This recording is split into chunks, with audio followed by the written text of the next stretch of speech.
Ashabi wa man tabi'ahum bi ihsan ila yaumiddin. Amma ba'd.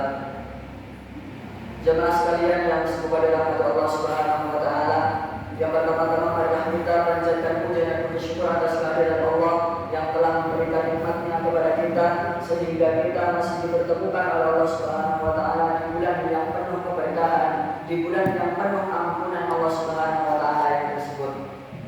Salam serta salam semoga tetap tercurahkan kepada junjungan Nabi Allah Muhammad SAW, yang mana Rasulullah SAW telah mengorbankan seluruh jiwa dan hartanya, seluruh waktunya hanya untuk agar kita bisa mengenal Islam, hanya untuk agar kita bisa mengenal Allah Subhanahu wa taala sebagai Tuhan kita, hanya untuk agar kita bisa mengetahui mana yang perintah dan mana yang larangan, mana yang harus kita kerjakan dan yang mana harus kita tinggalkan.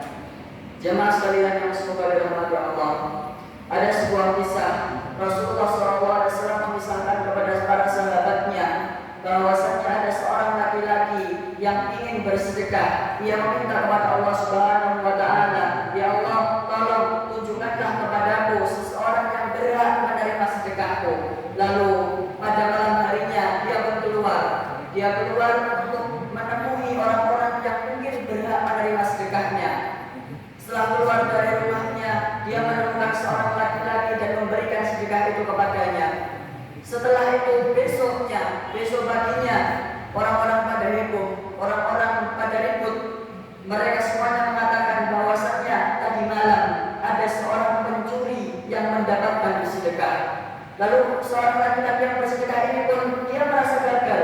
Dia merasa bahwasanya sedekahnya sia-sia. Dia merasa bahwasanya saya salah sasaran, salah arah. Ngapain pencuri tak kasih uang? Ngapain pencuri tak kasih sedekah? Lantas dia berdoa kembali kepada Allah Subhanahu wa taala, "Ya Allah, tolong tunjukkanlah kepadaku seseorang yang berhak menerima sedekahku." Lalu pada malam harinya dia keluar. Dia ingin mencari seorang yang berhak menerimanya. Lalu ditemukan seorang wanita, diberikanlah sedekah tersebut kepadanya.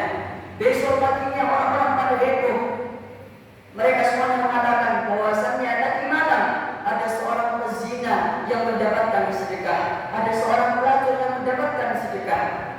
Lalu orang yang bersedekah ini pun tadi, laki-laki ini pun tadi merasa kecewa lagi, merasa gagal lagi, bahwasannya sedekahnya telah sia-sia. Ngapain pezina, pelaku dosa besar tak kasih sedekah? Kemudian dia meminta lagi kepada Allah Subhanahu wa taala, "Ya Allah, tolong tunjukkanlah kepadaku orang yang berhak menerima sedekahku."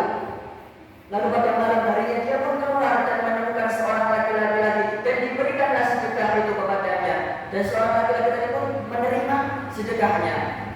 Besok paginya orang-orang pada heboh bahwasanya tadi malam ada orang kaya yang menerima sedekah.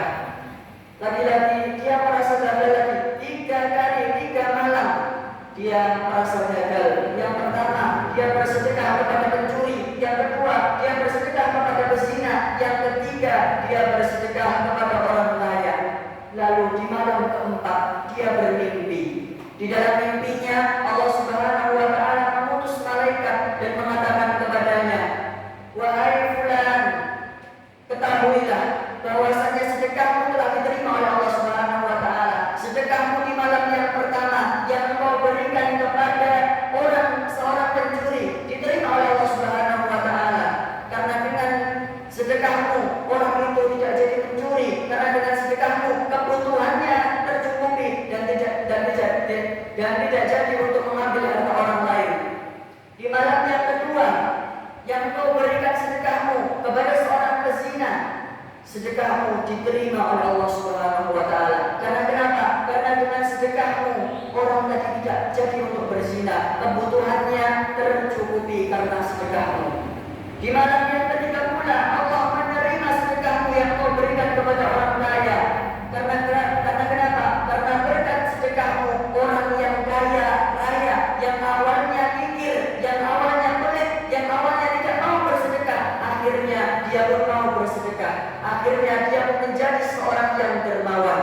Jemaah sekalian yang semoga dirahmati Allah Subhanahu wa taala, ini adalah intisari dari sebuah hadis, dari hadis arba'in yang diriwayatkan oleh Umar bin Khattab Hadis yang pertama yang mungkin sudah sangat-sangat populer di kalangan masyarakat, innamal a'malu binniyat wa innamal likulli imri'in ma nawa. Sungguhnya semua perbuatan didasari oleh niat. Kalau niatnya baik, maka Allah akan memberikan kebaikan kepadanya. Kalau niatnya buruk dan dia melakukannya, maka Allah Subhanahu wa taala akan membalas keburukan itu pula.